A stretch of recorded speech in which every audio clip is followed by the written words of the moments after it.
Hej Viktor. Välkommen. Kanske ska sätta på lite musik eller någonting här så att det inte är så jävla tyst.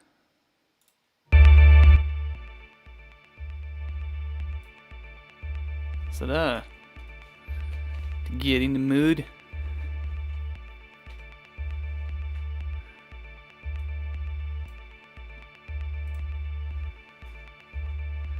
Vart bor du någonstans, Viktor?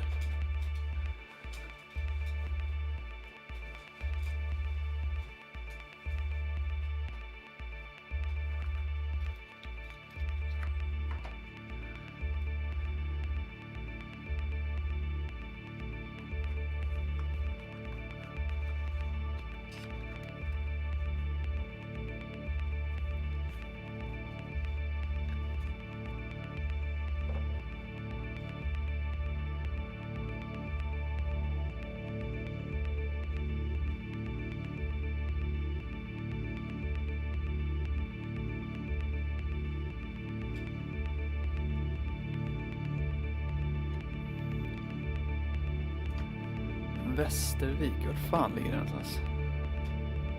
Måste jag kolla.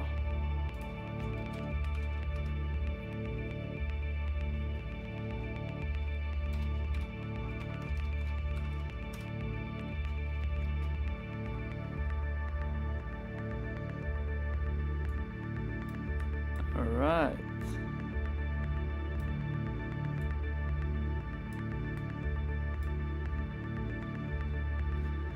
Det ligger ju verkligen ingenstans om man kollar härifrån. Fan vad nice. Vi håller på att kolla hus, jag och tjejen och sådär. Vi har kollat på lite tomter och så i de där trakterna. Det verkar fint. Billigt framförallt.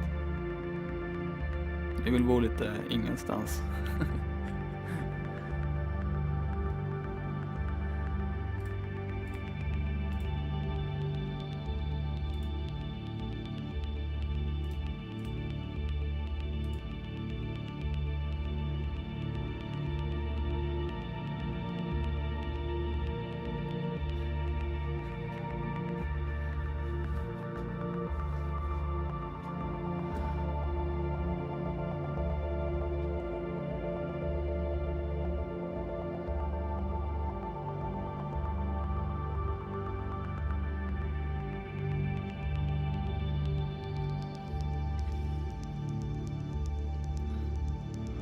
Ja, tack.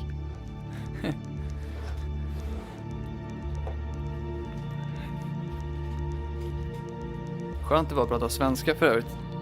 Som att man kan använda hela hjärnan till att tänka på vad man ska säga. Typ. Inte behöva översätta samtidigt.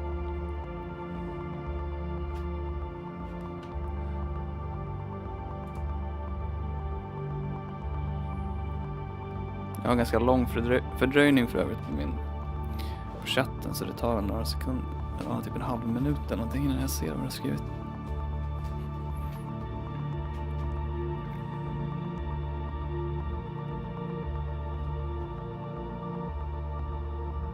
Ser du för övrigt på något sätt typ fördröjningen? Alltså hur lång tid det tar för mig att svara? Ja, det borde du göra, precis, för nu, just det. Ja.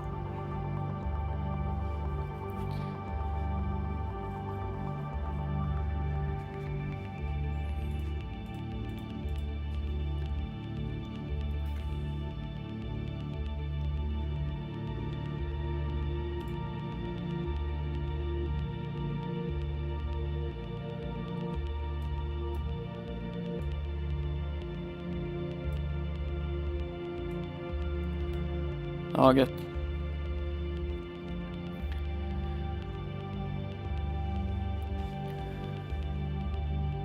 Det blir så när man inte glömmer bort att planera och sådär. Bara sätter mig här och öppnar upp och så ska man börja prata massa när man har varit tyst i flera dagar. Jag går bara runt här i studion helt ensam i veckorna och pratar inte med någon förutom typ här. Visst det fan pratar man nu.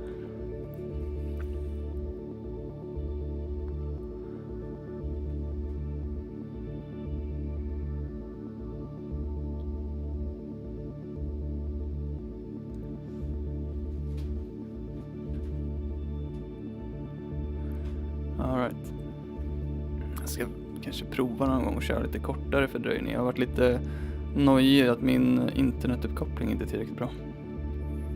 Sitter i en källare som sagt. Med routern på ovanvåningen.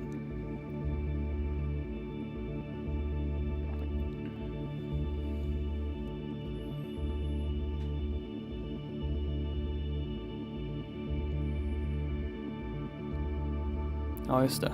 Ja, det är sant. Det är sant. Just det. Ja, men det är ju skönt. Tycker jag i alla fall. På ett sätt. Jag fattar att det är jobbigt för folk också.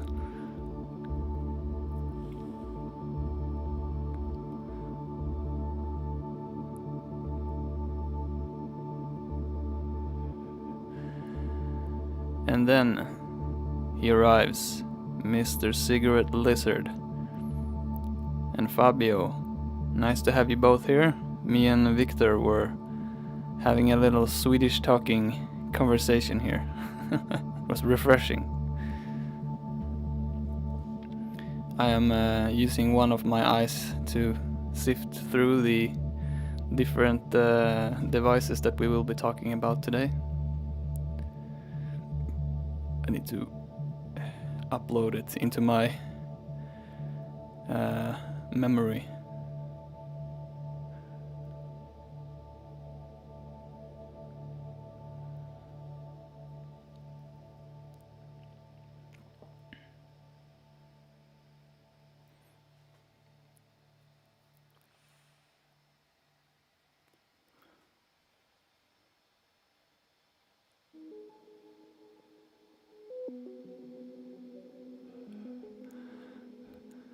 I remember what half of these things are, but I think we will improvise and see.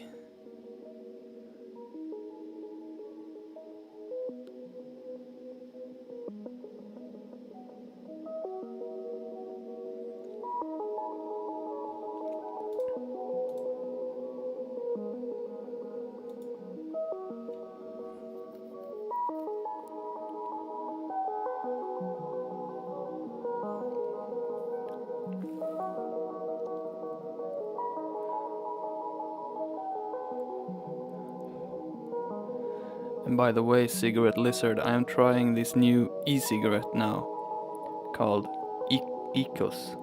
Pretty cool. I'm not a smoker, I only smoke when I'm in the studio, actually. It's very hard for me to stop. I don't smoke otherwise at all. Only when I'm here. And I'm here too much. Maybe, I don't know.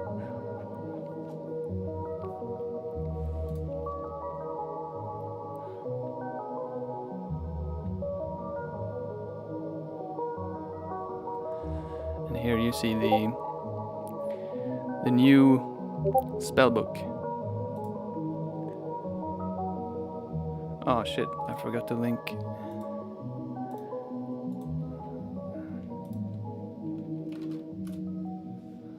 There we go.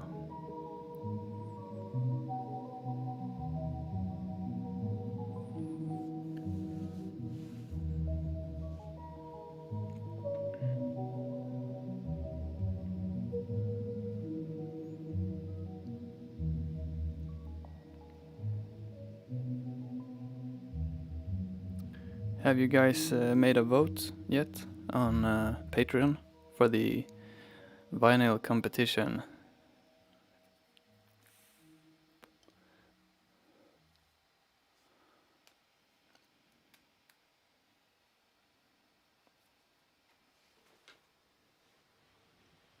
I really enjoyed seeing the results. Let me check.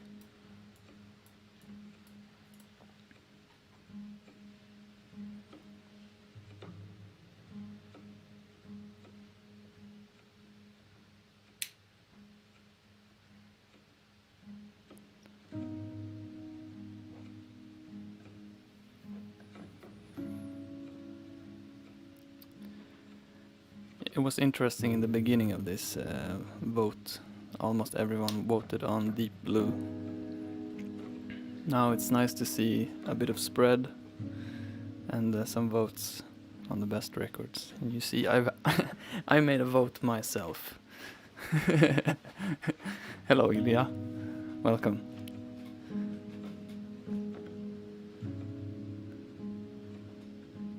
By the way, this is Nils Fram, First Defeat, the track. I'm having some ambience music. Thought it was nice. And that's nice to hear, Cigarette Lizard, that you have managed to quit smoking. I did too. When I was in prison, I stopped smoking in 2011, and I didn't smoke for 6 years, I think. And then I met a girl who smoked, so I started smoking a bit as well. And then I met a girl that didn't smoke, so I stopped.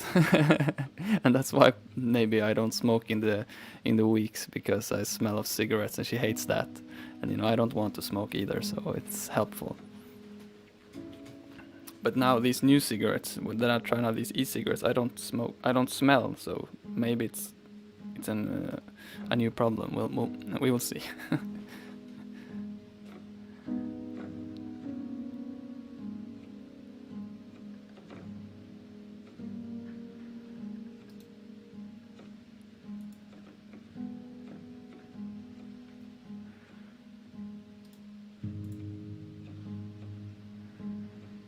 I will turn some things off here.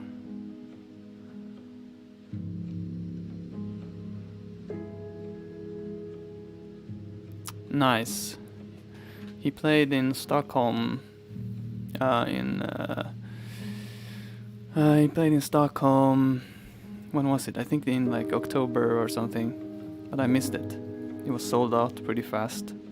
And tickets were very expensive, and I didn't have any money at the time. But it would be amazing to see Nils. I was in jail for 3 years. Oh, 2.5 years.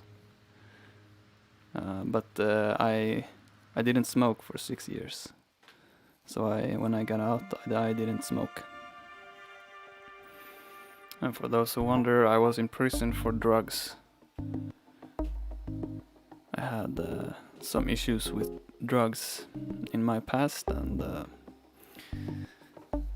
as a creative mind, it's difficult to survive in this world. And when I was young, I solved it by taking a lot of drugs, and I couldn't work at a job without becoming depressed, so I started selling drugs at raves to pay my rent and have some food. And eventually I was busted at a party.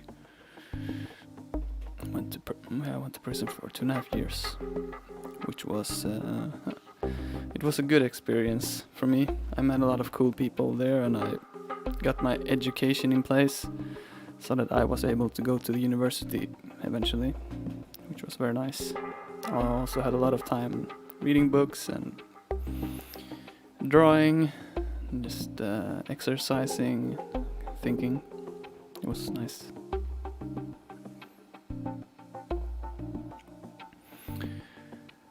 Okay, so it's 5 o'clock.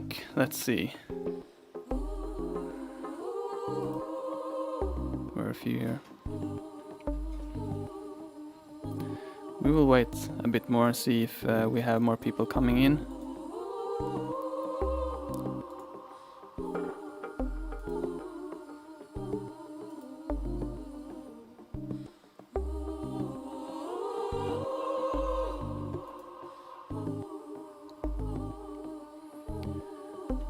Yeah, it's been interesting. Yeah, for sure.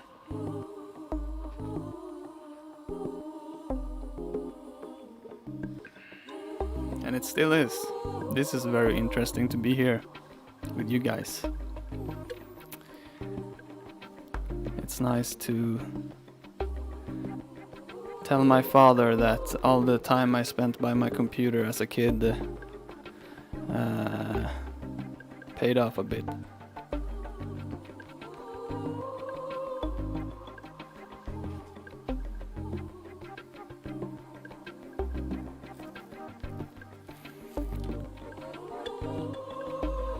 Yeah, I like to learn, so I try to see everything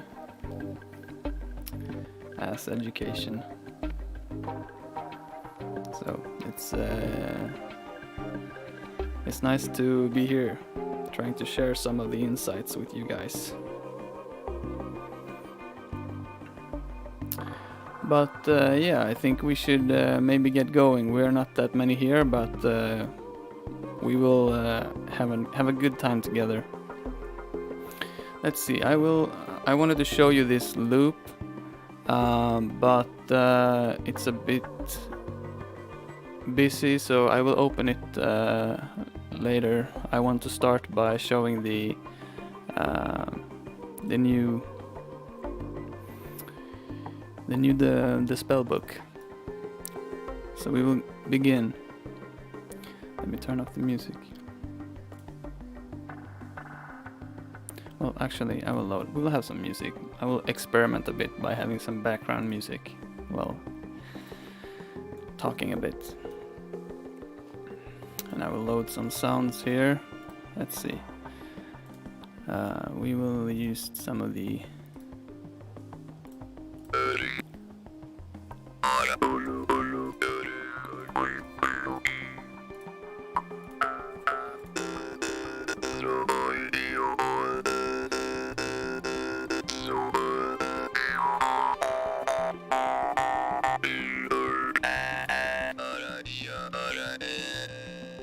this one. We'll use this one.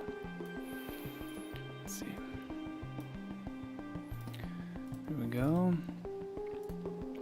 And I'm using my my new computer now, which is great. I waited for 2 months to get it, and I finally have it, and I have barely used it. I used it one time, which was yesterday, and I made a loop, and we will have a look at that.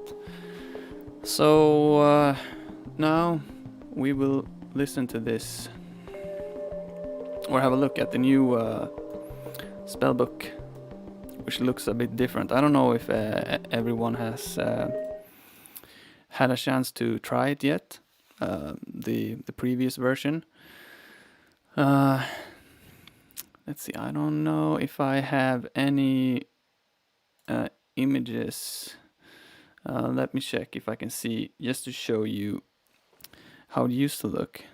No, I don't think I can show it. Give me 1 minute. I will have a look in the Discord chat and see if I have posted a photo there. Oh yeah, I have one here.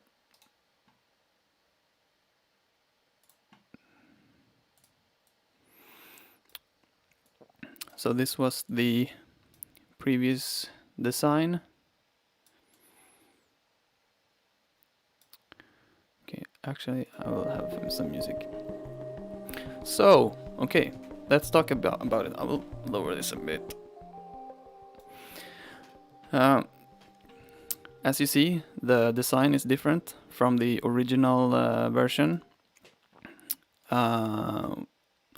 We made it. It changes the design by your skin. So I will show you. For instance, here, if I change it to light, you see it changes depending on your skin. And if you, for instance, have this one, so the orange and yellow are dependent on your particular skin, which is nice. So I wanted to look like very official, not to be like stand out from your project. I wanted to look like it's a really professional and proper device, which it is. This one is still. We have made. He is currently working to fix a lot of things, and I will show you what in a bit. But first, we will have a look at the functions and how to use it. Let's see. We can load some effects just to play around.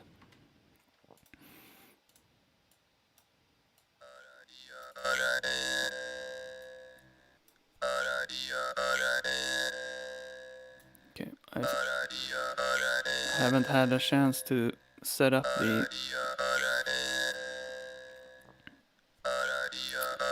my return tracks yet.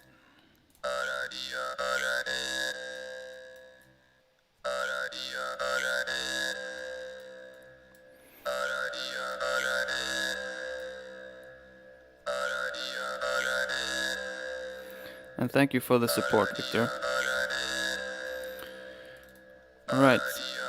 So, hey, Tifton.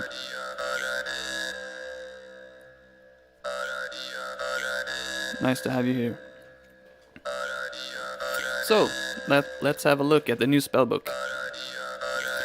You have the same parameters as we used to have. You have the shape here with the different shapes that you can choose from.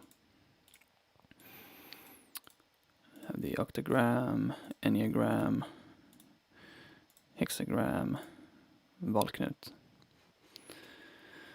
I've chosen to have not that many shapes. We have been thinking about having more, but I think I mainly use the pentagram anyways. But these are all very cool, and they behave very differently since they are moving in the center. That's like one of the big reasons. This one is really in the outskirts. And the pentagram goes more into the middle, and you see they are all behaving differently in this way, which is cool. Of course, if you have more complex patterns, I feel that will kind of make it more diffuse, the movement. But in the future, we might add some different shapes. But we will make it backwards compatible, so we will place them in the bottom so you can load them and still load your projects. As you can see, this lights up when I hovers over it, because if you click it, you get this information screen, and here I will have the names of the legendary Patreons and the other people who has helped me realizing this device. So as usual, you have the speed of the read, speed of the spin, and you can invert. The read. You see it now. It goes in the other direction. You can do that with the spin also. Spin that way. Spin that way. You can choose to have it synced to your project or free running, also for the spin. And then you have an offset for the read and the spin, and you can, if you for instance stop it, you can reset the position if you don't want if you don't want it to be crooked. You can choose for now, for instance, if you have now it's 1 bar, so it's 1 bar from point to point, and you can change it so it's 1 bar a full lap. And if you push the display, it removes the visuals. I might change that so you still can see the shape. But this is because when you use this more aggressively, it can start to become quite heavy. And then big changes that we have made. Let's see, where did we have the here? From the beginning we didn't have even these buttons. It's a new function. I don't know if you have tried that yet. But before we had a drop-down menu, so you could use X, Y, and a different, more less obvious ways to count. But the Y-axis is up and down, and the X-axis is left to right. And then we have introduced a new function here, which reads the area differently. So when it goes like this, you have the X0 here, and then maximum here. And let's say X here, minimum, maximum. And then you can invert it, so it's maximum here, and then minimum, so it's the inverted. And then we have a new function, so it's maximum here, and then minimum in the middle, and maximum here. And then you can invert that as well.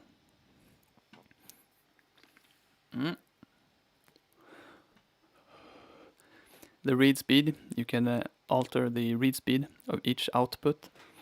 Right now we have a drop-down menu, but we are changing that so it will be 2 buttons here.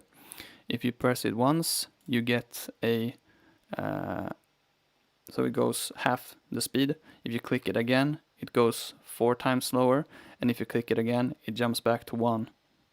And then there will be one more button. If you click it once, it will go twice as fast. If you click it again, it will go 4 times as fast. If you click it again, it goes back to 1. So it's basically all of these settings besides these two, but we will have them here, so we will be able to use it more intuitively, and we will have that on the spin as well.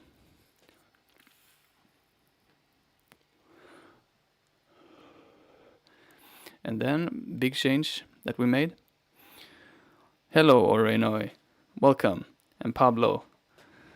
Nice to have you guys here. I'm talking about the Spellbook and some new functions. And you can see here we have removed the result calculation.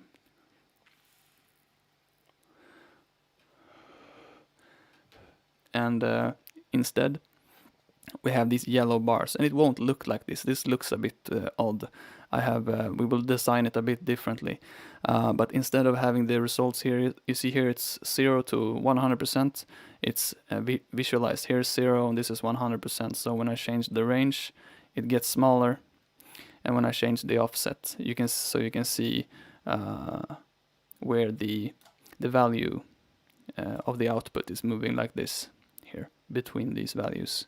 So if you put them here, we have introduced a folding visualization just so that you can see how much of the range is actually below 0. So if we map this, for instance, to the wet and dry, you see here it goes to 0 and then it stops and comes back, and that's the time when it's outside.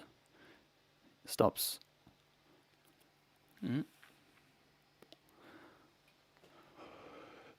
The reason why I kept that is because for me, when I use it, sometimes I program it, for instance, that I want it to be at 0 for a long time. Then I have it like this, so that it's 0 and then it becomes a pause and then it comes back and then it goes down and there's a pause and come back. When you see the blue area here, you can have an estimate on how long the pause will be.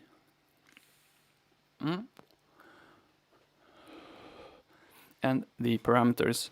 One of the new functions that we will have a plus button here, which you can click, and then that will duplicate the output. So this will be able to have 16 outputs instead.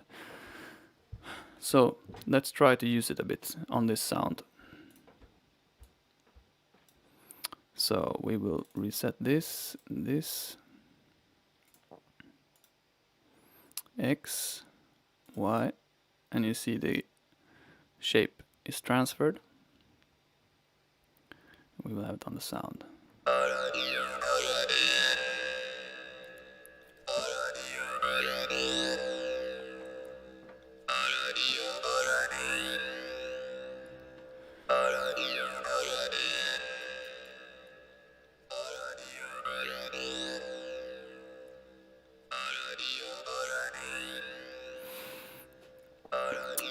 So let's get freaky. We can modulate it internally with this one, for instance, changing the range.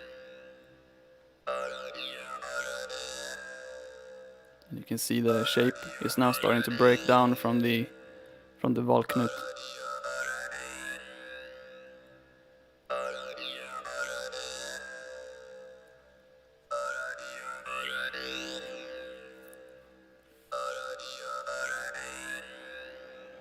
We can modulate the spin.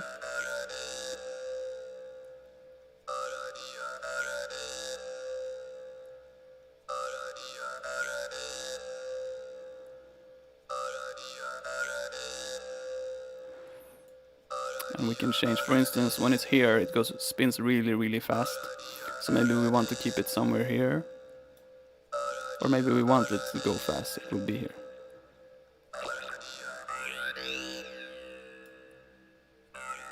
change it to the y-axis if we want.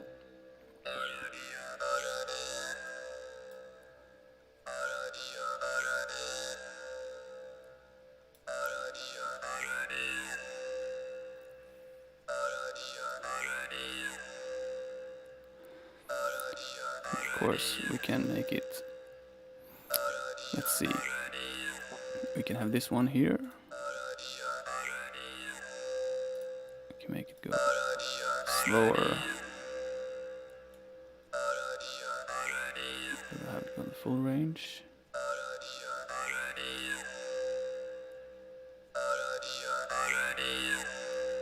And we can modulate the offset.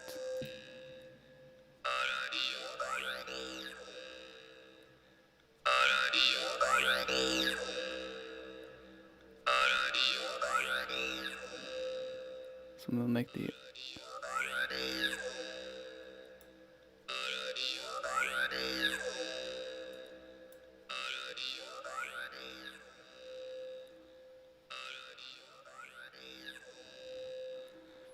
you see, it's pretty cool.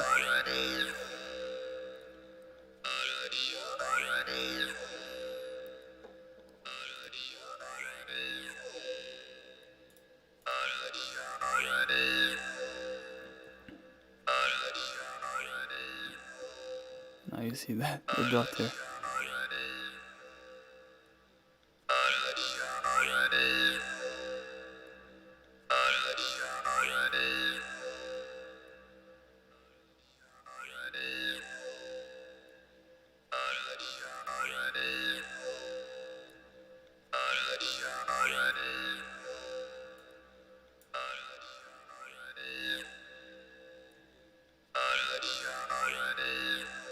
Let's see if we can add some sort of reverb to it maybe.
Pretty cool stuff.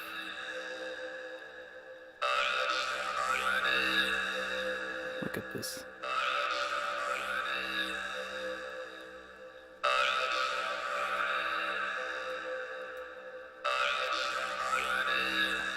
So you can make it pretty wild, and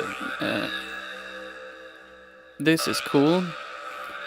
And I find when I was using it that when I had made something like this, the whole device was used, all my outputs, I was out of outputs.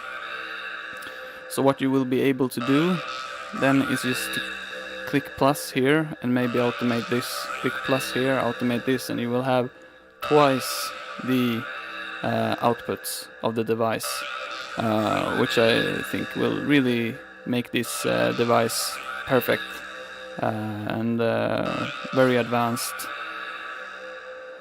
And of course, you can use other tools if you want.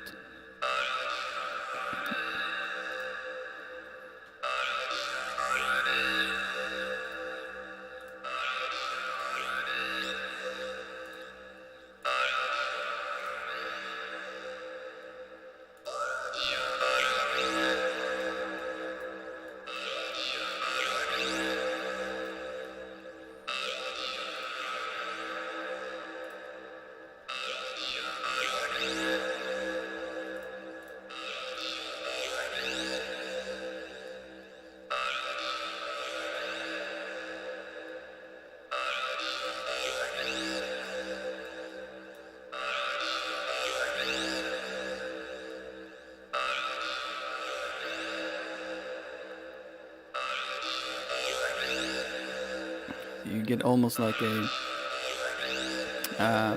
FM effect.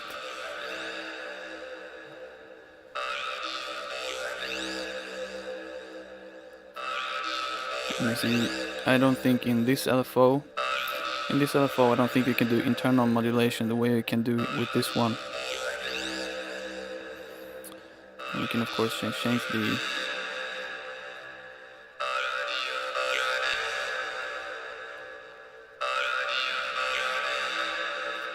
shape. You can alter the speed of the reed.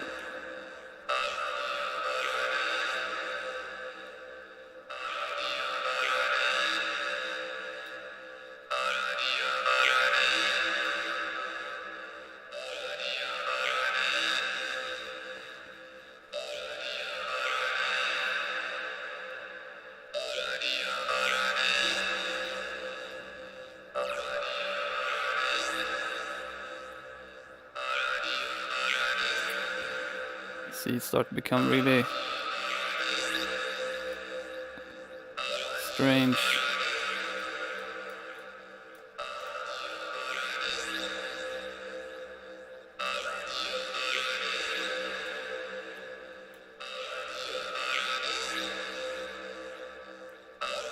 Really so much fun.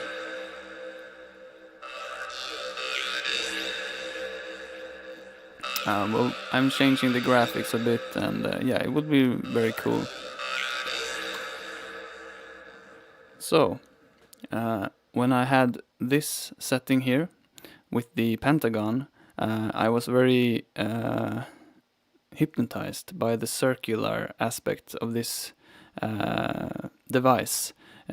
Because you see the dot as it moves along a more circular one, we can kind of feel it, how the spin is kind of moving against the dot. Of course, you can switch it also so it goes in the same direction.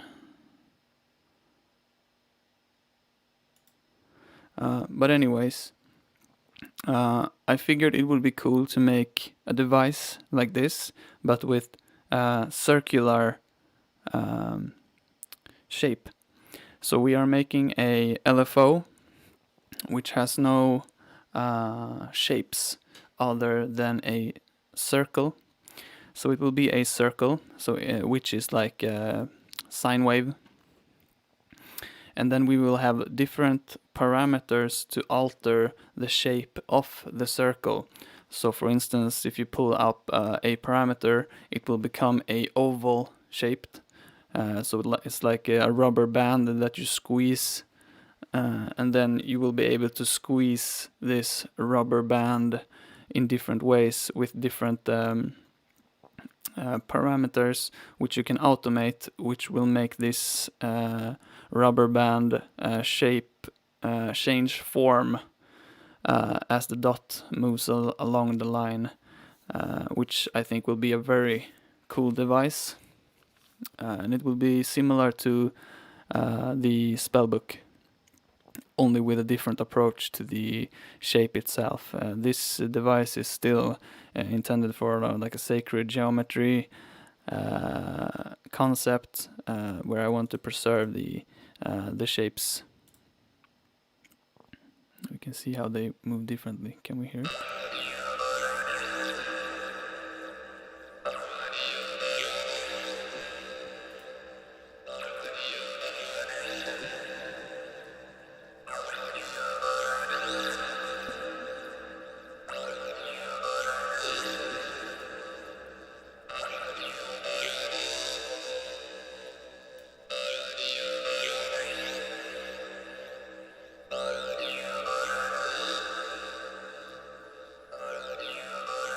So now it's pretty cool, you know, it stops here in the middle. You get different values than if you use the pentagon, which is always moving out here.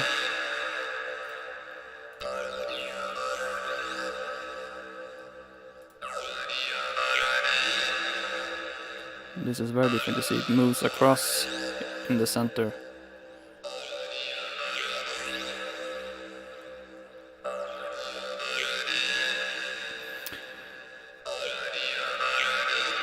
So yeah, let's have a look at some other devices. We have the time calculator.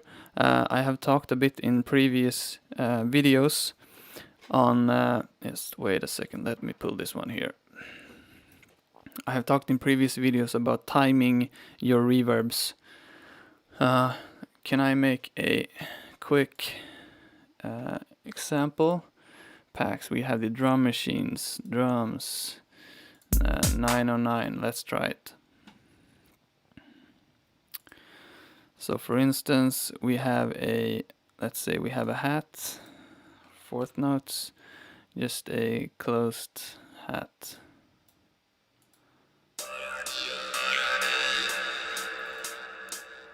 And we want to apply reverb. And when we do that, there's a technique that I will be talking a lot about, and I have been thinking today actually to record a short video on how to do it. When we work with compressors, delay, reverb, and other effects which has different time settings chosen in seconds and milliseconds, it can be good to know how to convert it into milliseconds from your BPM. I'm making a device, a Max for Live device, which you load into your project, and you will get a device which reads your tempo, and it will display in milliseconds all your different notes, like a full note or a quarter note, half note, eighth note, 16th note, and so on. It will be like a chart also showing triplets and dotted notes, so that you can see for your project the different times. And this is good. For instance, now we will try it here on the hi-hat. So the how you calculate in 1 minute, you have 60,000 milliseconds. If you divide that by 126, you know the duration of one beat. So that's one quarter note. It's 476 milliseconds. So if we have 476, let's listen.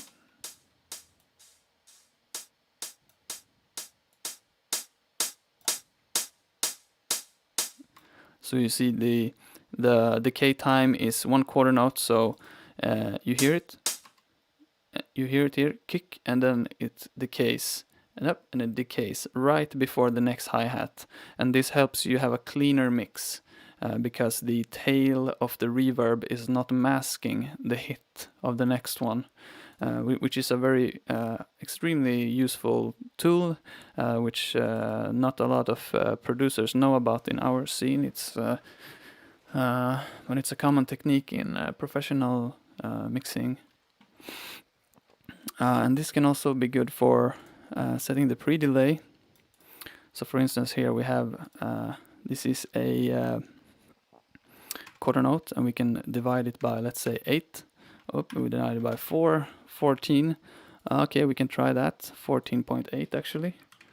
Can we put that? Yeah.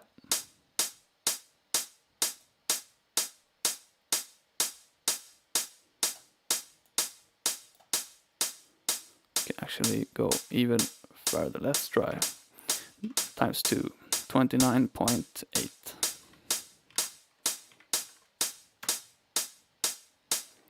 And now you have the pre-delay rhythmical with your tempo. Try 14.8.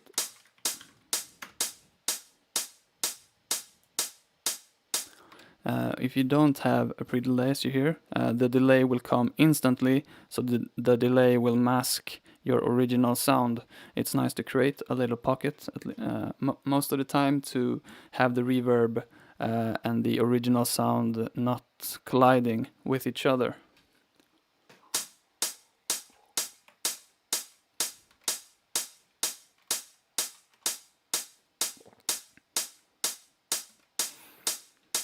So that's one device that we are making soon. I mean, it's a very simple device, and you can of course just calculate it like this. But when it comes to triplets, dotted notes, it's a bit less. It's a bit more complicated. Of course, you can calculate it by just divide it by. I mean, you can multiply by 1.5 or for 29.8. You can also multiply it by 1.667 and get all your different notes. But it can be a bit time consuming. It's easier sometimes to just load one of these devices on one of your channels. So whenever you want to find a millisecond, you can just go to that channel and check, and you can use it on your reverb, on your decays, pre-delay. You can use it on your compressors release time, so you have the compressor pumping with your track. You can use it on your delays, of course. So we can try it now on a delay just to hear. So let's see.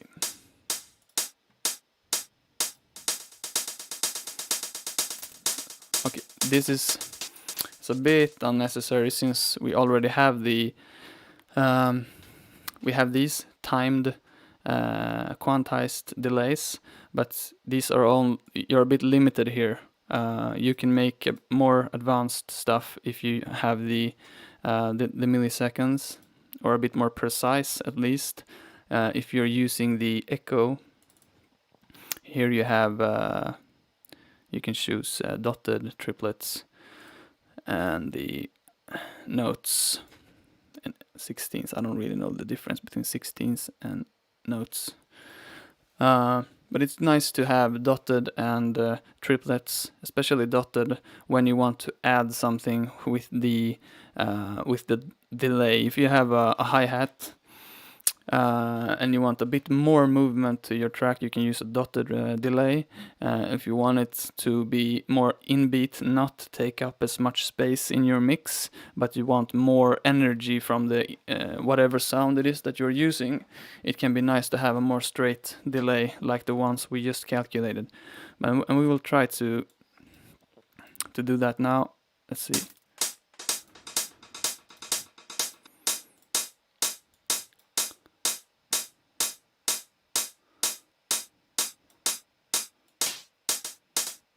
Okay, so 60,000 divided by it's 47 divided by 120.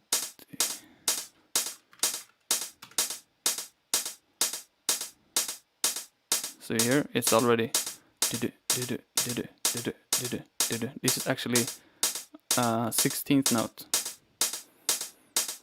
And you can make it divided by 2, 59.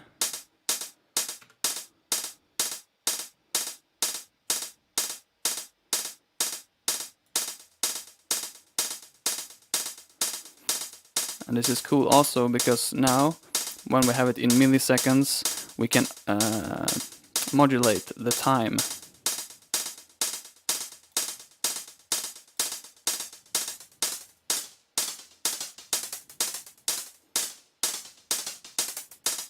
Of course, it's a very extreme effect at 100%, but you can have it like only like this, just to get some swing.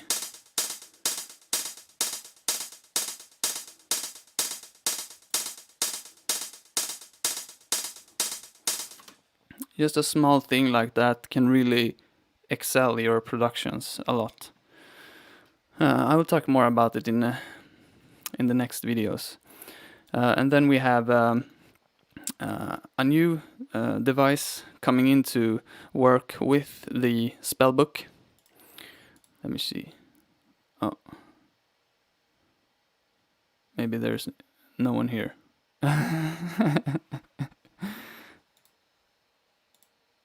I don't know, is there anyone left? Okay, anyways. Well, if there's no one here, then I might just... fuck it. If you're here, write a comment. Otherwise, I will go about recording something different right now.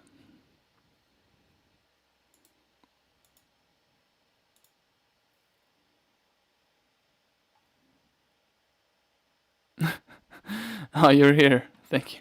I don't know. This is a bit bugged. Oh, now I see you. All right. Sorry. So we will have a new device. That's great. It was the last live stream also. I couldn't see you. They just showed me that it was only me here. So, but anyways, the new device, it will be quite interesting. Okay, you will have 2 inputs. Yeah. I know. It's a bit strange with the delay. I will try to change that for the next one, actually. But anyways, the new device, it will be called 2 Norns. The Norns are mythological creatures in Nordic mythology, who they govern the fate of everyone, even the gods. And what it will do, it will have 2 inputs.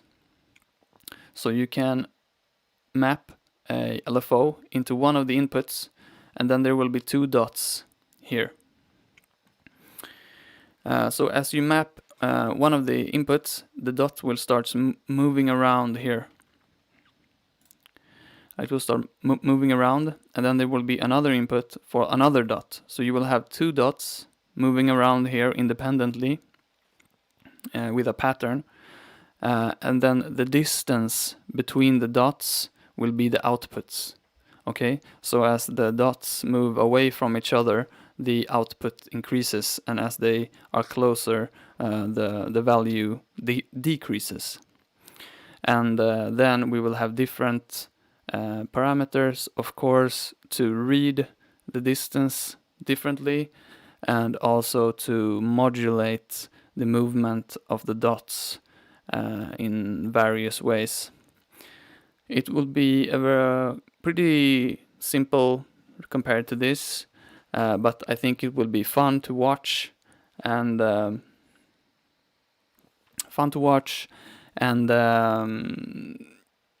new way to modulate. I mean, I haven't seen anything like that, and I like to make new fun things. It doesn't have to be very advanced or anything like that. I like just to have nice visual, hypnotic kind of fun tools when I produce.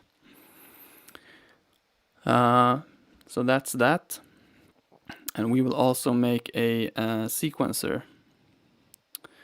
Let me reset this. This is a bit confusing for me when I watch it. Let's see. Here. So, we are making a sequencer also. And the sequencer will send a trigger or a MIDI note each time at each corner of the symbol. So it will be a Spellbook sequencer. So at every corner you have one. So for instance, if you have a hi-hat, it will be hi-hat, hi-hat, hi-hat, hi-hat, hi-hat. And then you can add so that you have a hi-hat here at the intersections also, which of course gives different interesting rhythms for each of the shapes. I haven't even watched. You see here? Yeah, you have a lot of weird rhythms. I don't even know how that will sound. We haven't made it yet. It might sound horrible, but it will have a logic function. And for those of you who don't know Boolean logic, it's basically kind of like a quantizer. So you will be able to turn on a parallel clock, which is beating every 4th notes. So let's say you have one clock that goes bam, bam, bam, bam, bam. And every time the trigger from the shape is aligned with the clock, then you have an output. So for instance, if you have 16th note going, it will be only hit on the 16th notes that occur at the same time as the crossings.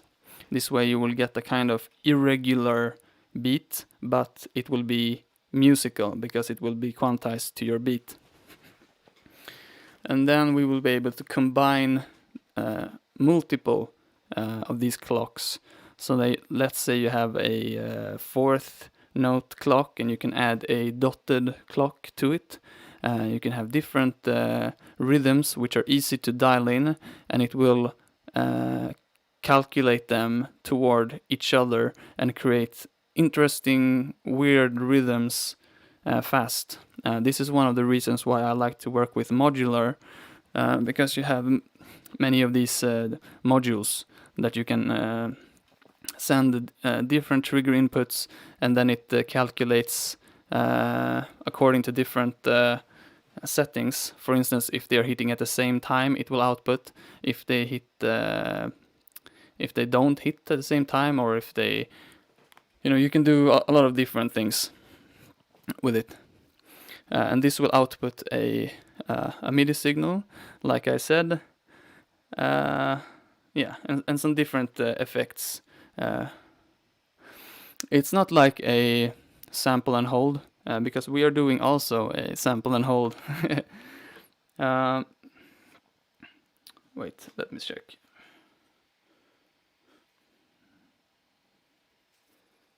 No, sample and hold will, for instance, as the dot moves in amplitude, it reads the value at different times to create a MIDI note. This will not do that. It will create the same note each time. Every time it hits, it will be the same note. So it will only be, let's say, a C note. And then you can, for instance, here, let's say you have the hi-hat on a C note. It will just press the C note every time the setting of your choice occurs. Yeah, exactly, like an AND gate. And you will be able to choose AND, X, or if you want to dive into this more, you can search Boolean logic here. And I'll write it here.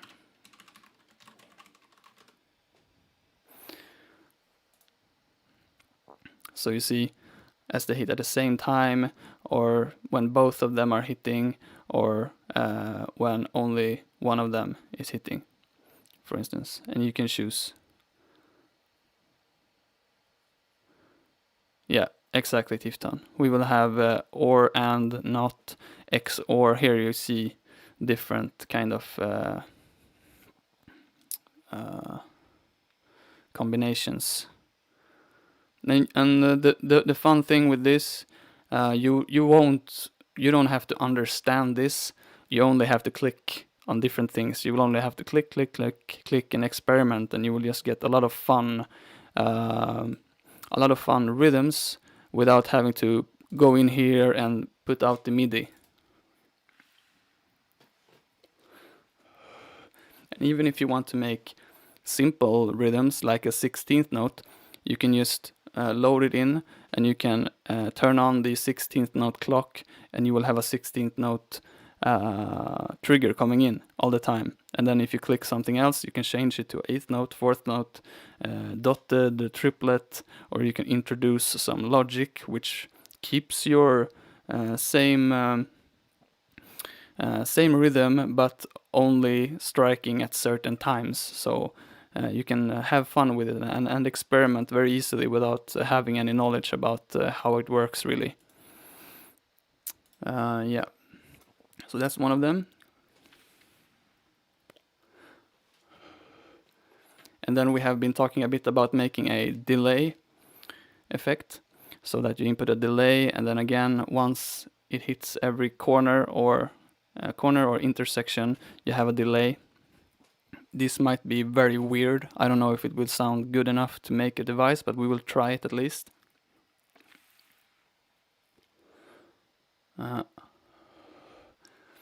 We are talking about making a panner. So it's like a stereo field kind of thing. So as the dot moves, so imagine you are standing here in the middle, and then the dot moves around you, and it will govern the left, right, here, left and right panning, like a pan pot almost. And here it goes down in volume, and then comes up in volume, goes down in volume, and left to right. So it would be like it's flying around you in a pentagram, let's say.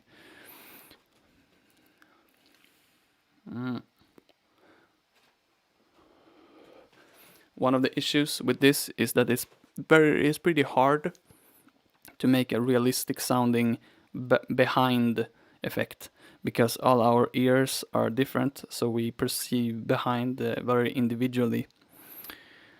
So we have been talking a bit how to do this. We might have a function to try to simulate this a bit, but with the option of putting the listener here in the bottom and just seeing it moving in front of you. That will be more easy to make, and I think it will sound pretty cool. Take some coffee.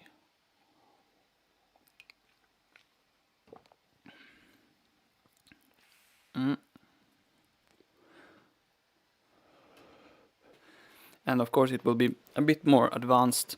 We will have automated filters, so as it moves in the different locations, it will also automate the filters so that it sounds a bit more natural. It won't be like ultra realistic, but it will be a fun tool, I think, to use. And then also we will make a sample and hold. And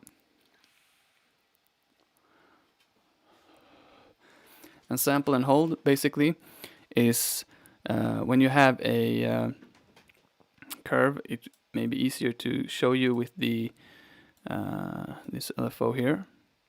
You see it goes up and down, up and down. So what we then introduce is a timer which reads the value at certain points. So for instance, maybe it reads the value every 16th, every fourth note. So it will read it like here, here, here, here, here, here, here. So you get different pitches, for instance. This is usable, let's say, if you want to modulate a filter to move rhythmically with your track up and down. Or you can send it as pitch information, velocity information to your instruments or whatever. Yeah, it will be also a nice tool to introduce later.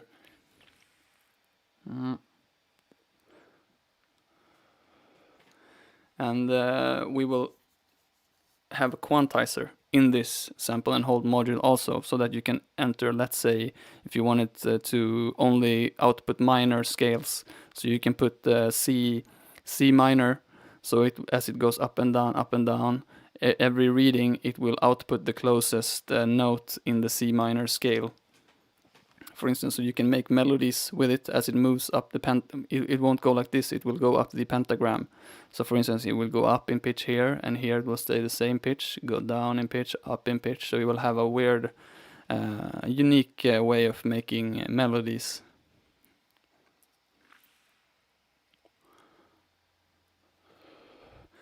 And then we have the circular LFO effect, which I mentioned earlier. With the rubber band kind of thing, which I'm looking forward to make. And we are also making I am making a LFO together with Corridor, who is a good friend of mine.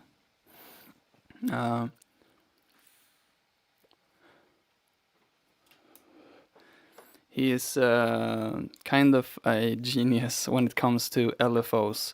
I mean, I don't even understand what he's talking about, but I will try to understand it when we start developing the LFO, and together with the developer, I think we can make something very, very, very advanced.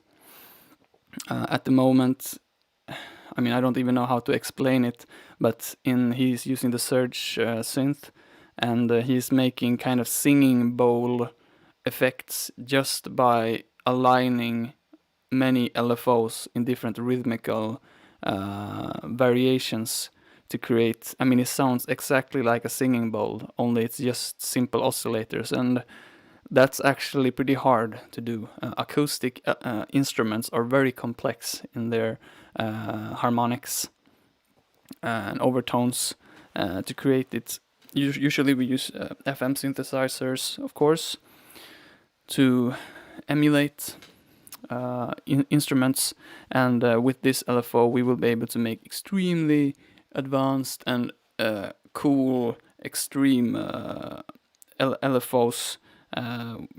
That, I mean, the sounds that he has sent me, that he has made with these techniques are so cool. Yeah, I'm really looking forward to make that LFO as well.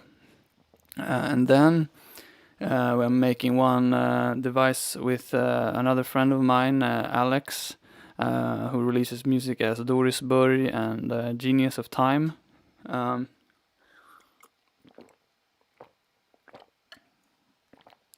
It will be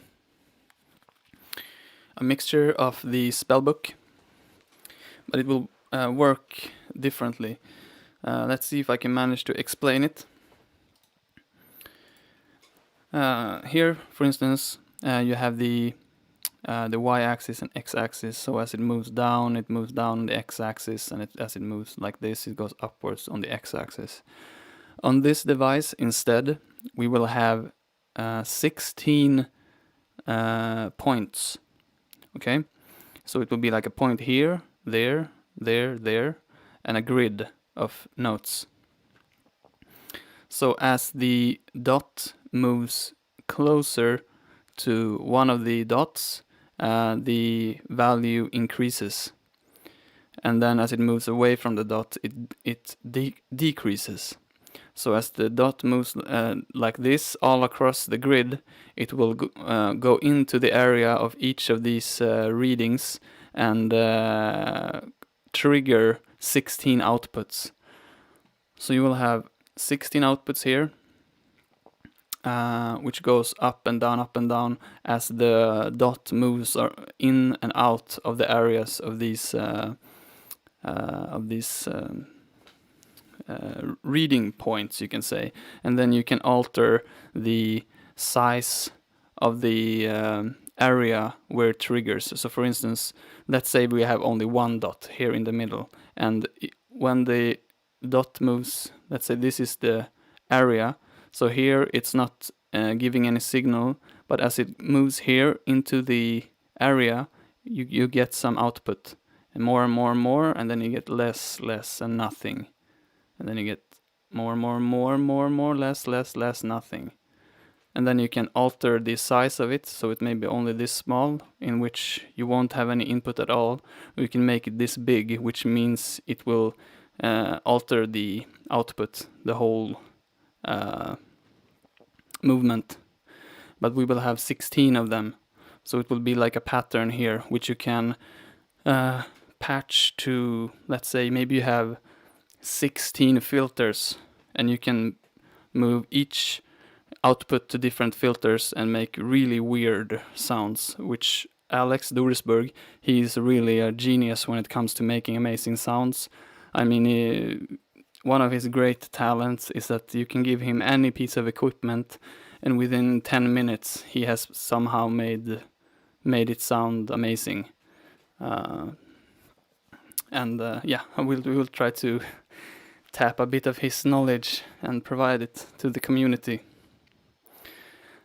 And then, of course, we will make a oscillator.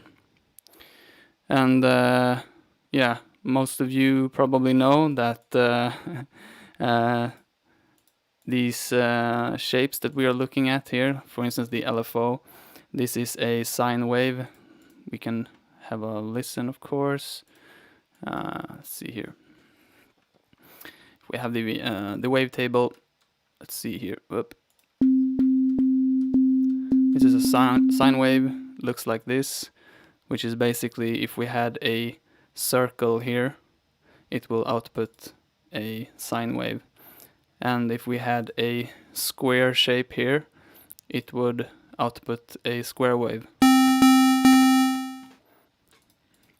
But then, if we have a pentagram here, then we have a bit more strange sound, and we will make oscillators from all these shapes to create interesting an interesting oscillator to use for making sounds, basically, based on the Spellbook. And then let's see, I've written a quantizer module. Yeah, I think, yeah, it's basically what we talked about in the sample and hold module, only that the sample and hold module, it will, or device, it will work a bit differently. But the quantizer basically is the function where you can make melodies. So I guess the sample and hold module won't do that. Sorry, I'm a bit confused with these. We have so many planning right now that it's a bit hard for me to keep track of all the ideas as I'm trying to focus on the spellbook and the next device. And besides that, and in the end, when we have all of these devices, you will of course be able to modulate them internally. You will be able to use them in combination, and you can, of course, the spellbook, for instance, you can map it to. You can map it to any parameter in live, of course. You see, you can put it anywhere you want. And this will turn your Ableton into a modular system, basically. And what I would really like to do is to create eventually a system which has all of these effects inside of one unit, so that you put it on a channel and you get a window where you can add these effects and connect them internally. For instance, maybe we make some filter effect and all this, and basically create a kind of modular system where you can use the spellbook oscillator and the different you can make melodies or whatever. We will see. I don't even know if that's possible to do in Max for Live, but in the end, I'm hoping to make VST synth. I'm already talking with some Swedish developers who make high-end instruments, and they are interested to make it, but this costs a lot of money, so we will see. We will start by making all of these, and if we get enough support from the community, we will be able to start broadening our horizons. I want to also make Eurorack modules. I think I will probably make a spellbook module. I'm really hoping to do that at some point. But also this costs a lot of money because I need to hire someone who is good at programming digital modules, and there's no easy way to transfer the code from Max for Live to a module. So we will basically have to start all over, which it's fine, of course, if we really want to do it, but we'll have to see how the community receives these ideas first. And last but not least, I actually started talking with Luigi Tossi today about making a kick device together, so that we can make kick drums easily. It will be, we are not completely sure yet, but it will be a bit more limited than some of the bigger kick synthesizers out there, which has a lot of different functions. We will focus instead on making them easy to use and fast. So it's not, you can't make any kind of kick with it, but we will have a solid core, so you can load it quick and get a good sounding kick fast. And I'm hoping to make it in a way so that you can't really make it sound bad. So we will have subtle alterations to fit it to your project. I had an idea that we would make presets, so every adept of Hypnus would provide their favorite kick, and so you would be able to choose, for instance, if you want to use a feral kick, if you want to use Primal Code or Luigi Tossi or one of mine or Corridor or wherever into your project, which can be a fun thing. I mean, I personally like limitations a lot. Sometimes I choose one kick drum and I use that kick drum for 1 year, only to really explore that cosmos, because a kick drum can really puts the energy into a track. And I find I become a bit schizophrenic when I have 1,000 options of kick drums, because that basically every time I choose a new kick drum, it's like a new genre for me. It's like it's not me, almost. So we'll see. And I think that's that, actually. Yeah. But I mean, it's like, how many is it? It's 1, 2, 3, 4, 5, 6, 7, 8, 9, 10, 11, 12. So it's 13, so 14 devices more after the spellbook is planned at the moment. So it's quite a lot. We will start with 14, and that feels like a good number somehow. Yeah. I think that's it.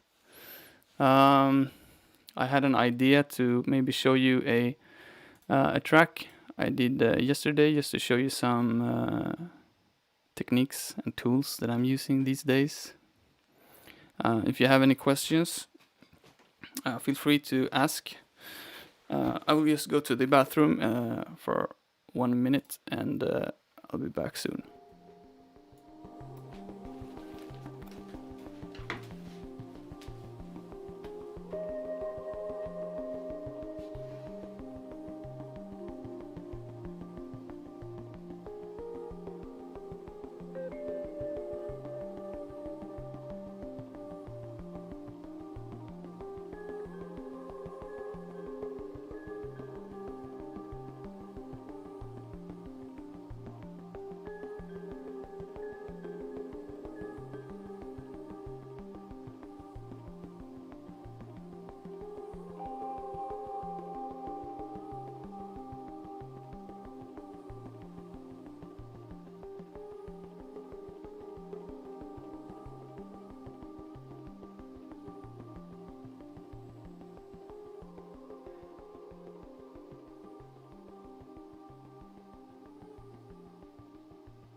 All right. I had a few things on my mind, actually, about the Patreon community. All of you here, I really appreciate that you are here almost every live stream, which is nice. And I mean, this community has grown a lot in the past 2 or 3 months, which really had made me reconsider what the community is about and what is expected of me. And yeah, you know, I really get into the whole, I need to make the knowledge accessible. So every day I was thinking about equalizers, filters, delays, and like, how do I condense all this information into some sort of accessible form. That really kind of blew my mind, and I realized that I have to pause for a while and start to take it a bit more slow and focus on these things, for instance, because I mean, the spellbook, for instance, it will have a lot of value for you guys. And when I'm thinking only about writing documents about the compressors, I'm not really working on these devices. So I really need to rethink, you know, I need to focus more on the devices. So I think in the future, the content in the Patreon community will be more focused on the devices here, on the music that I make and the music we make in Hypnos. And of course, eventually, hopefully, if we reach 200 subscribers, start that label and start working more with the music. And then I will make sporadic small updates on some techniques and posts on different effects and all of that. But I feel it needs to come a bit more secondary than it has been. I realized I felt a lot of pressure since there came a lot of people into the community, and then at the beginning of each month we lost like 15 subscribers, which kind of made me stressed since I am dependent a bit on this platform to pay my rent and put food on the table for me and my girlfriend.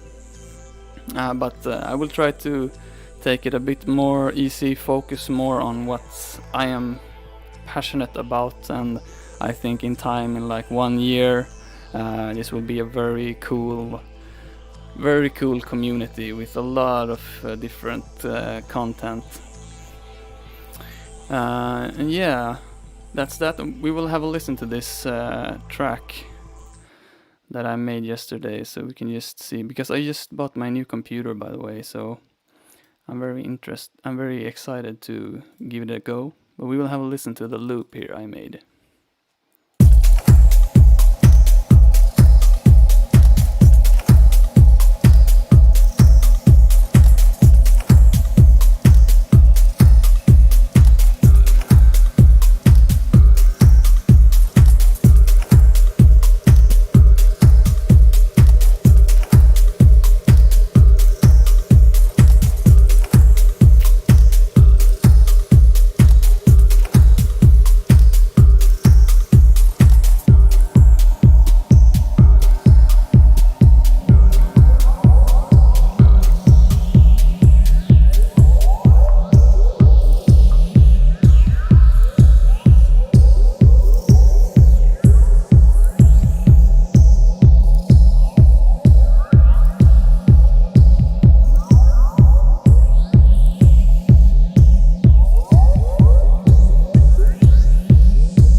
You see a cool way I use the Spellbook, modulating all of these effects. See the phaser,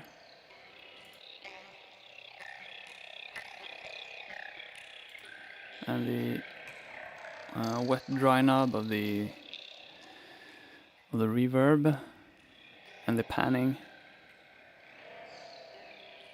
Very nice way to use it, create some space.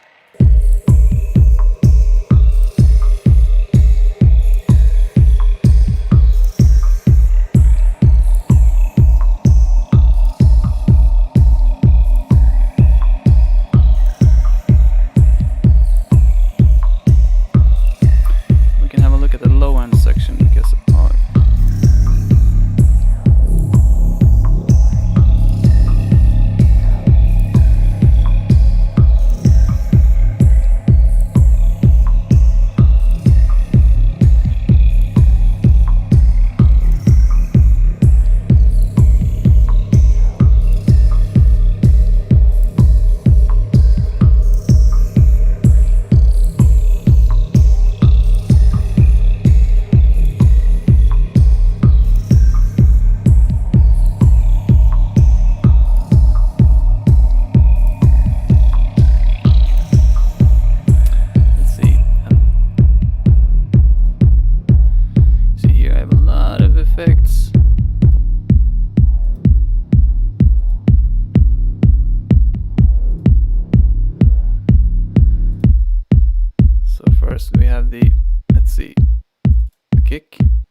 is the original.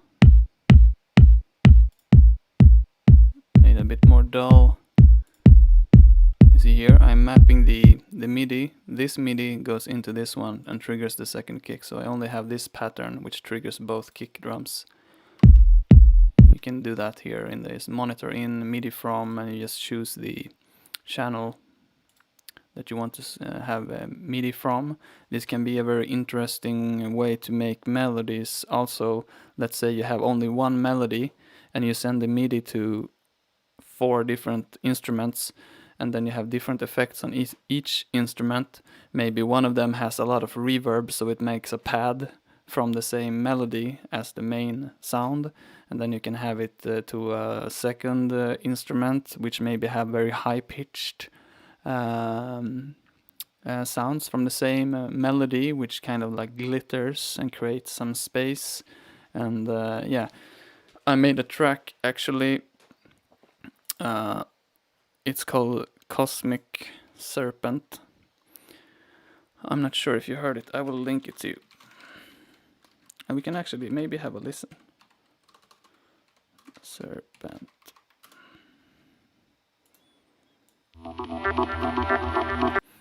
This is not very good. The mix is not very good. I didn't really know much about mixing when I made this track, but this whole track is made with only one kick drum and a melody. And this melody is sent to like 10 different synthesizers. So basically I just pressed play and the whole track just unfolded. So when you opened the arrangement window here, you could only see like kick pattern here, and the whole was empty here. It was only empty. I think actually the melody comes from the kick drum also. So I sent the kick drum MIDI into different MIDI effects to create the melody, and then the melody was sent over again to different instruments and tweaked in different ways. So when I pressed play, it just sounded like this.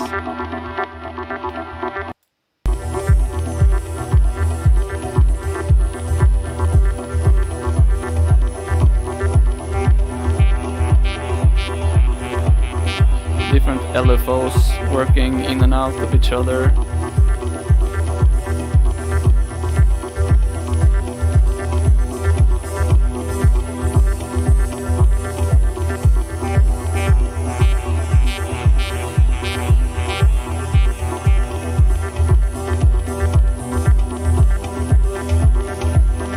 Also the drum coming in is from the kick drum going into a percussive drum rack.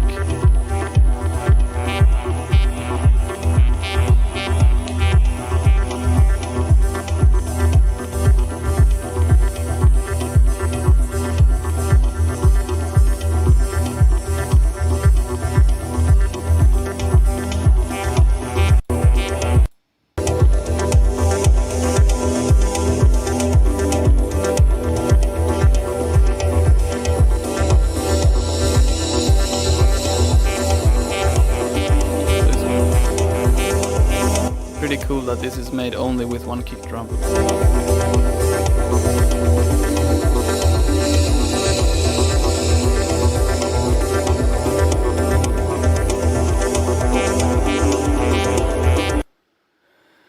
So yeah, that's one way. Okay, what was I talking about? Oh yeah, the kick drums.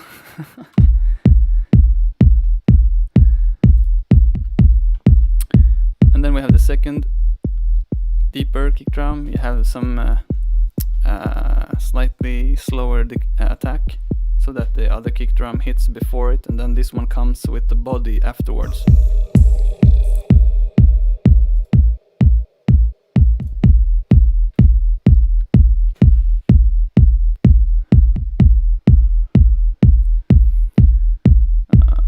Yeah, I even have side chain compression on this kick,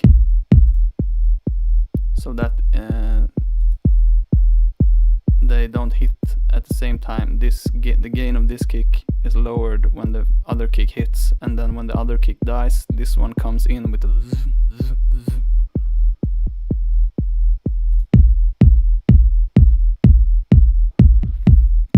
and some compression on the low end. The multi-band dynamics in Ableton is a very, very, very, very nice multi-band compressor.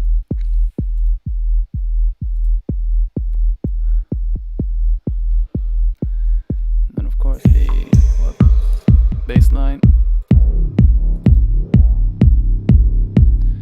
has some compression. You see here, to really make it more stable, you see all of these wild...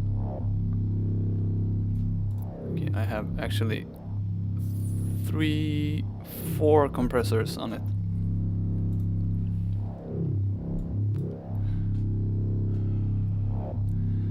Okay, I just installed these on my new computer, so maybe I haven't activated them.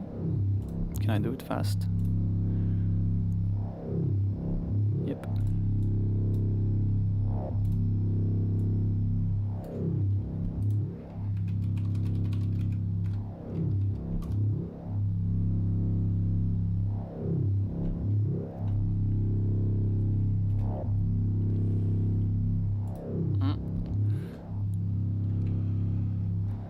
So this is a bit faster compressor. You see it moves. It has a soft knee, so it makes it a bit more smooth. And then in the end, I have a slow here. I have a slow compressor that catches even more of it.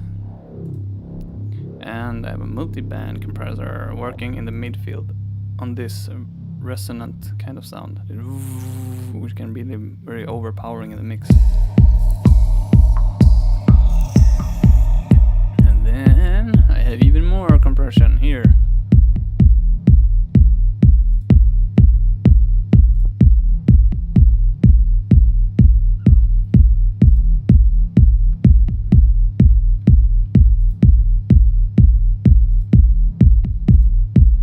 See, this kind of gave a bit more click and some firmness to the bottom. Let's see, we will try these pedals, adding some distortion, and then the bass.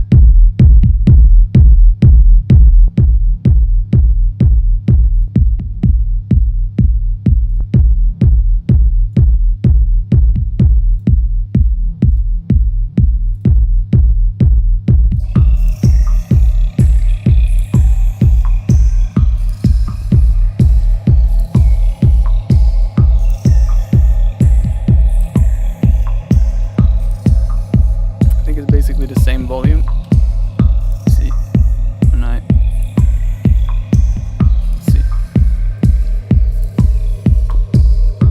turn it on, it's not louder in volume, but it's much more punchy.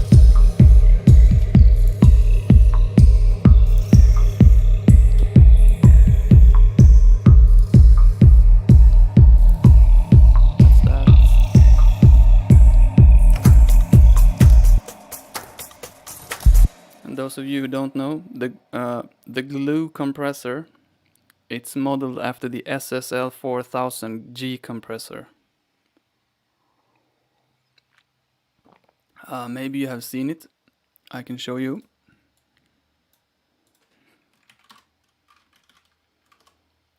It's this one.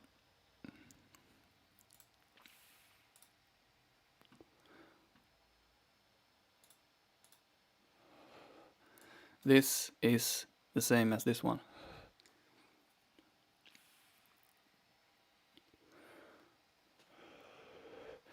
And this is one of the best bus compressors ever made.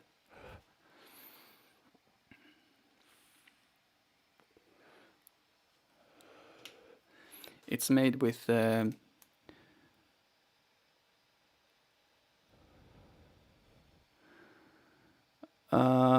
no, it doesn't reduce the resolution in the sound.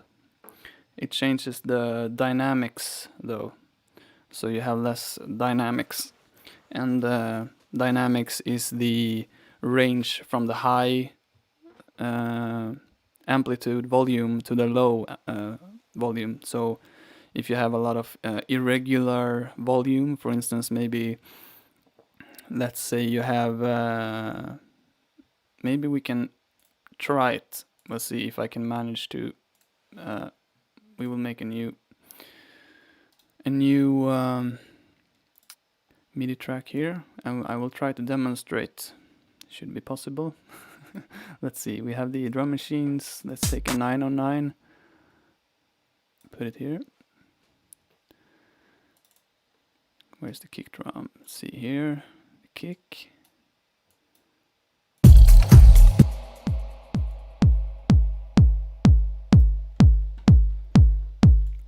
Okay, and we put different, different volume here,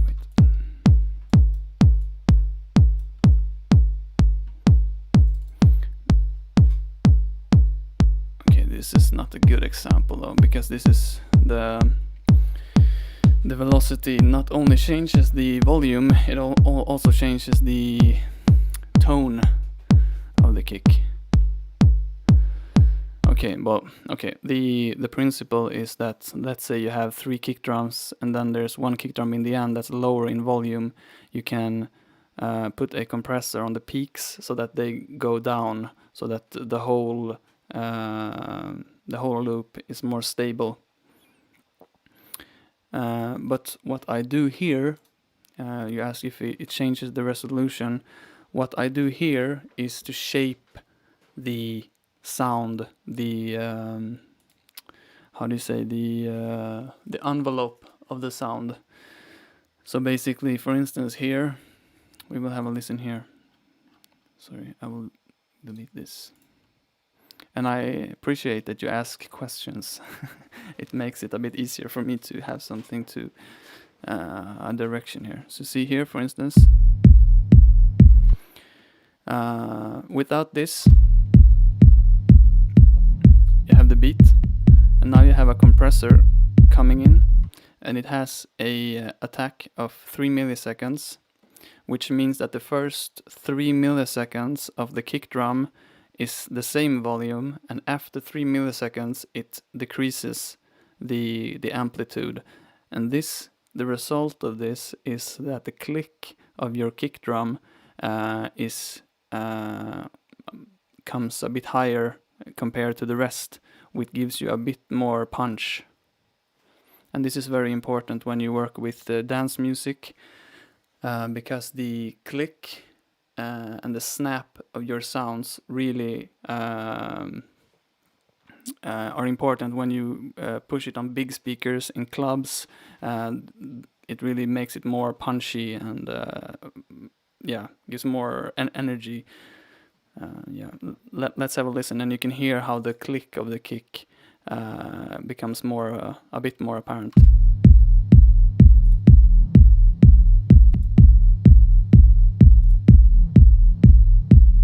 So it's almost as I used an equalizer to just pull up the high frequencies, but it's the same, only that I lowered the other frequencies. And like this, it doesn't sound very good. You hear the distortion, but distortion is nice. We don't use enough distortion in deep techno yet.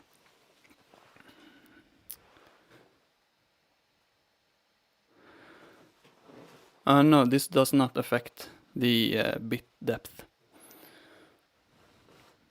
No, it doesn't change the resolution at all.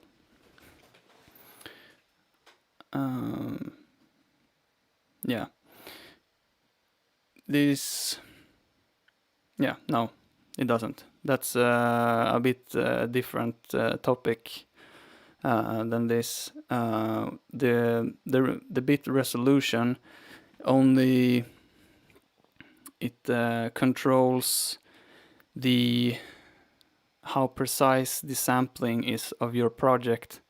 For instance, you have let's see here, the audio. I don't know where the hell do I change that here. I don't know. I haven't really done that here. yeah, here you have the bit depth for the recordings, and then you have the sample rate. And that means that 44,100 times it samples the signal to create the sound that we hear. Okay, and the bit depth, if you choose 16 or 24 bits, only affects the detail of every single sample. So when you're using it samples 44,000 times per second, and every time it samples the sound, when you have a 24-bit resolution, you have more accuracy. Actually, it's 24 times 8, so you have 192 different options.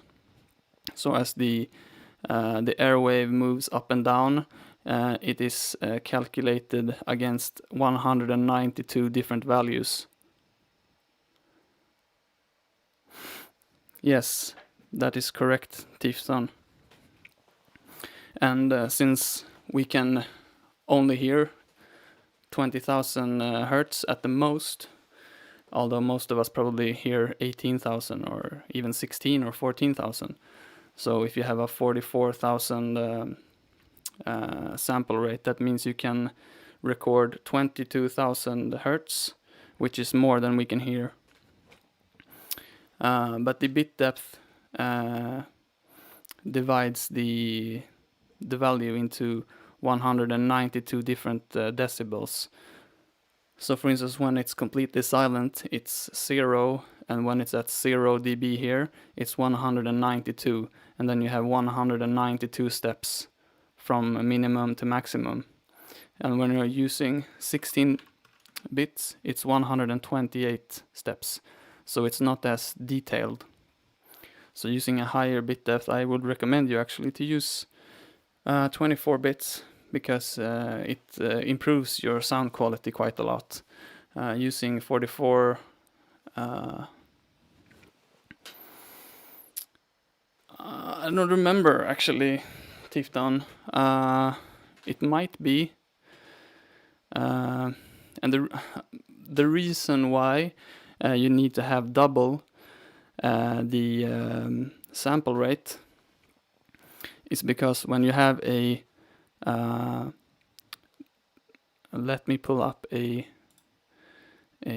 sine wave again. Let's use the LFO here.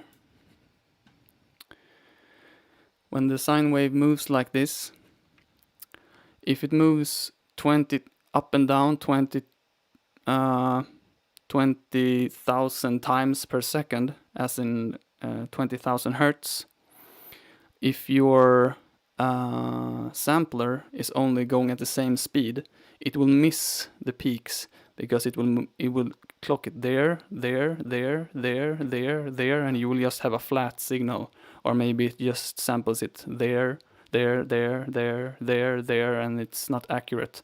So you need to have twice the speed, so it's fast enough to keep up with the signal, so that it can calculate the reading. So actually you can use even faster. I mean, you see here you have many record with 96,000, for instance. You see now it's different speed there.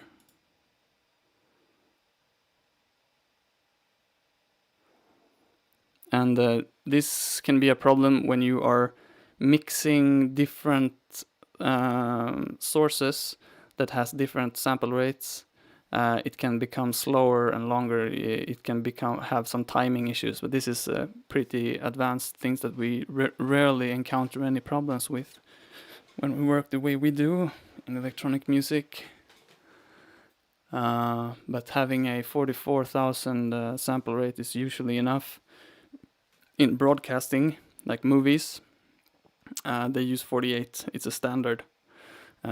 For recording, in professional studios, they almost always use 96,000 and 24-bit. Some even use twice that. see, how much is that? 96,000 times 2. So they have a sample rate of 192,000 times per second, which means that it really samples like there, and it goes really, really, really fast. You get a really precise reading. When what they do sometimes is they use a lower bit depth. So for each sampling that they made, like there, they have less options. So it's more like, let's say they use only 2 bits or 1 bit. They could use 1 bit, and in 1 bit you have 8 options. So for every reading you have 8 steps. So as it reads it so fast, if it moves a long distance within that short period of time, it's 8. And then it really just maps it very fast, like bam, bam, bam, bam, bam, bam, bam, bam, bam, bam, bam, bam, bam. So that's it's an uncommon way to use it, but I have seen it in some professional gear that supports such fast sample rates. But yeah, there's some education on that.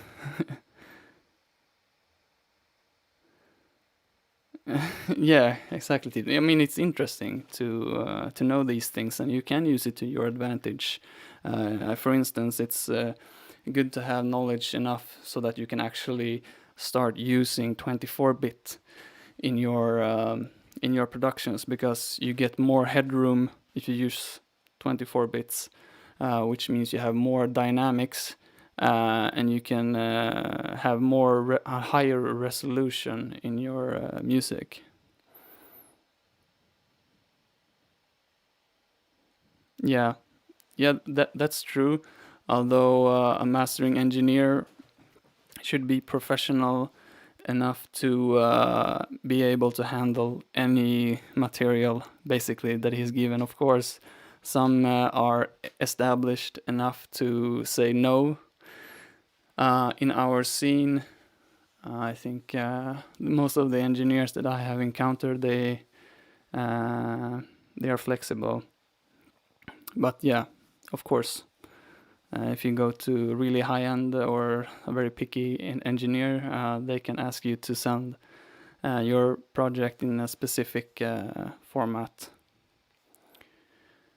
And for this, I was talking about the glue compressor, which is modeled after the SSL compressor, which is really an amazing hardware compressor that has been used on thousands of gold-selling records in every genre. It has a very interesting circuitry, which is very fast and predictive, and it works. It's really amazing to use it on your buses. Like if you have many different, for instance.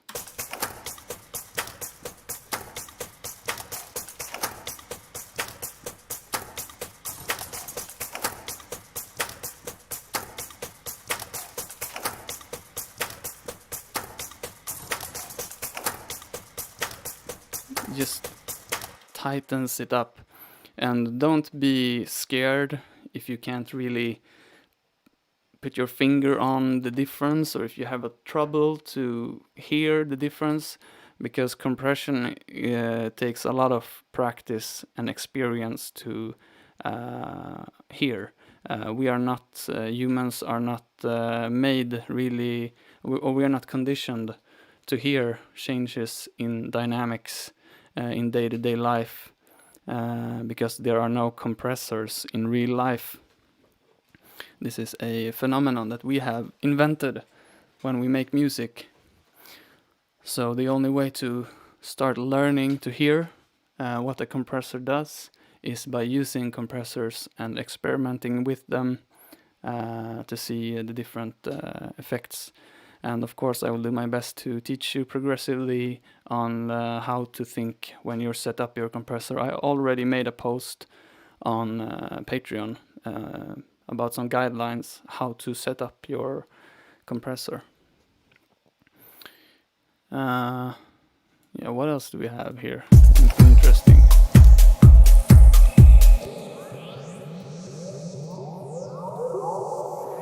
What's this? Oh, this is from my modular. All of my modular samples are available for the Wizard tier and above. If you subscribe to the Wizard tier, you can download all my modular sounds. It's not a lot of sounds right now because it's quite new, but I've been working on the Entogen album and I don't use my modular at all. Now I'm done with that, so now I will start using my modular more, and everything that I record goes into this folder and it's updated frequently. I have everything I do on my computer is always synced to my Google Drive, so every time I hit save, for instance, on my project, it's immediately synced to the cloud, so that if someone steals my computer, I can just buy a new one and download my projects again. And I trust that Google have better security on their hard drives than I do.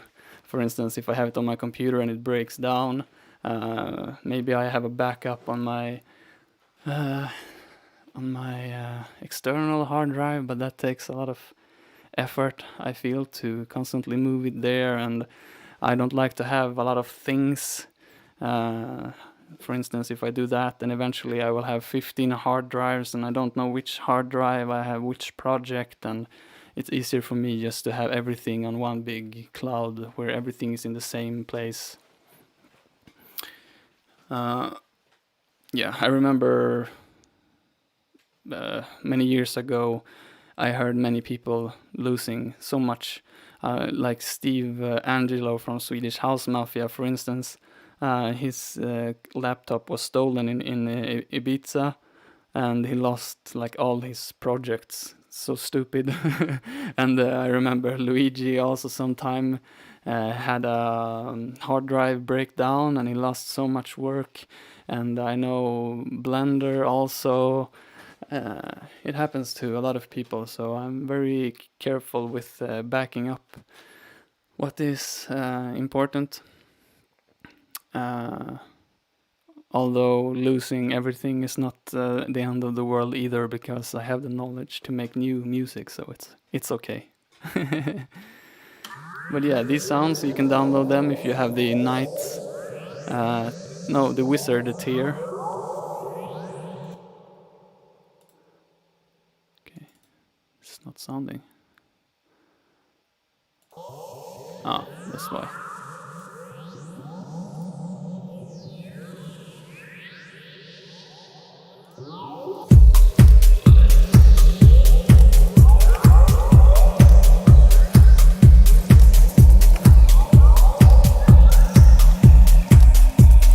Hey, Alan. We're just about to finish up here, I think. Yeah, some high sounds.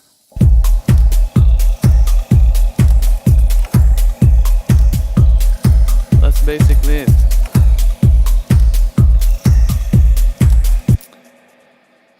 Yeah, I think actually that's it for today. In the future live streams, I think I will be focusing more on actually making music, maybe. I don't know, I'm still trying to figure out the best ways to do this. Today I felt it was nice to show some things to the people here.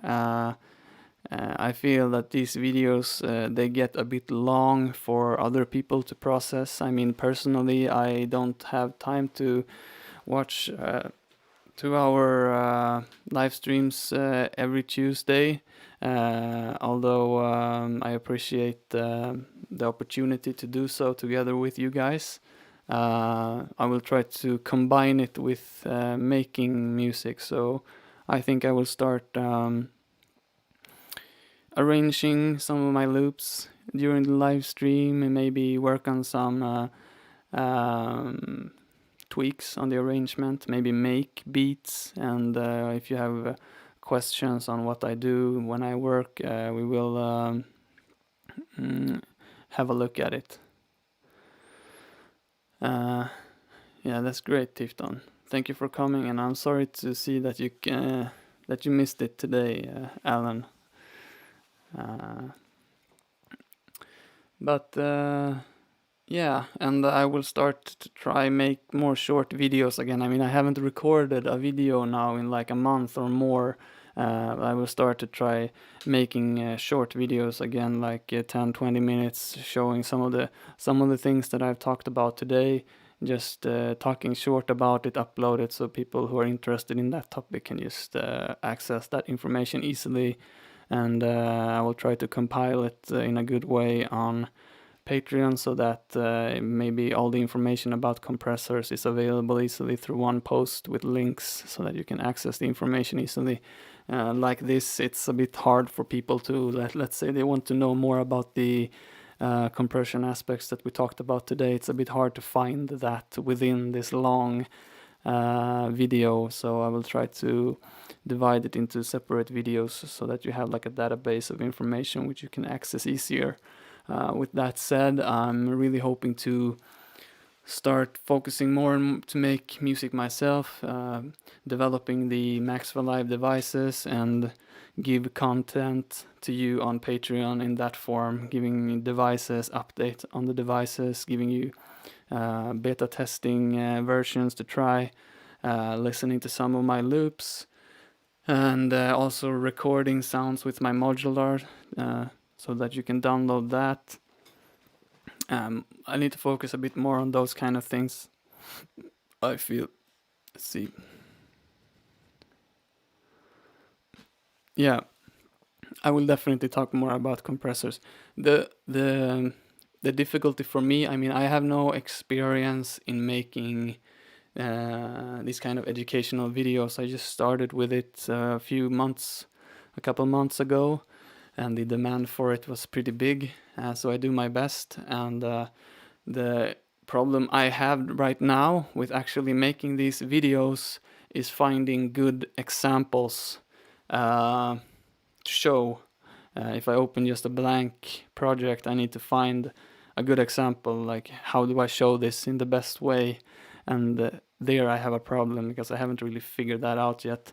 One way would be to make loops such as this, and then just make a video where I apply compression and talk about why.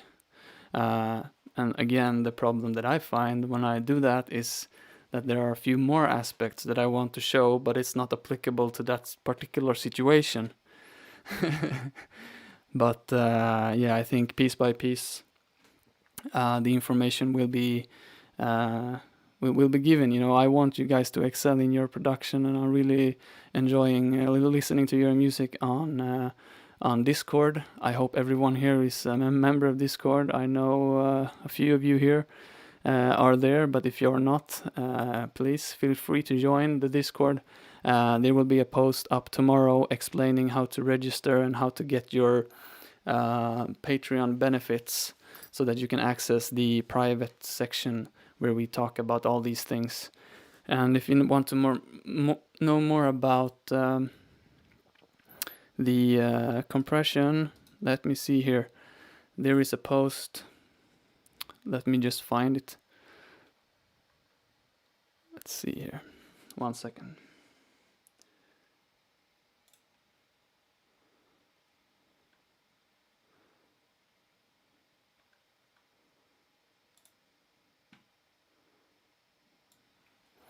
Here. I'll link it here for you.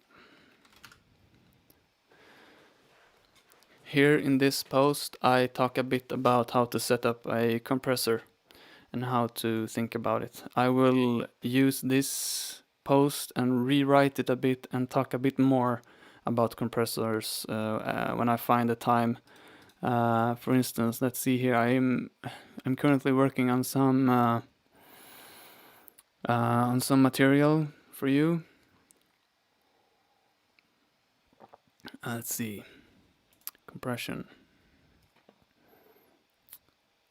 So you see, I've written here some information about tag release and some ways to imagine it. Also, I'm writing about arrangement, ways to look about arrangement. I mean, it's a lot to write and to arrange it, condense it into information. You see here I've written 5 pages about reverb. And all of these things I will share with you eventually, but it takes me some time to get into it. I'm also constantly watching and reading books and watching tutorials and taking courses with professionals here and there to find new inspiration on how to use different effects. And I take out bits and pieces and want to share with you some of the powerful techniques which people don't really talk that much about. Yeah, I get a bit of separation anxiety, but I want to thank everyone for coming today. I might actually record a little video after this explaining the concept of timing your reverb and delays to share with the community, because that's a technique that's very important and not really that common to encounter if you don't know where to look.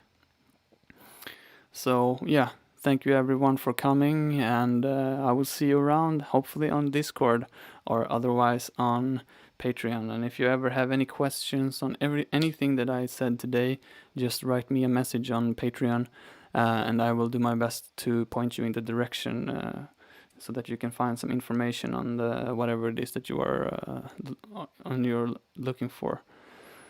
Cosmic Serpent, I can't open that.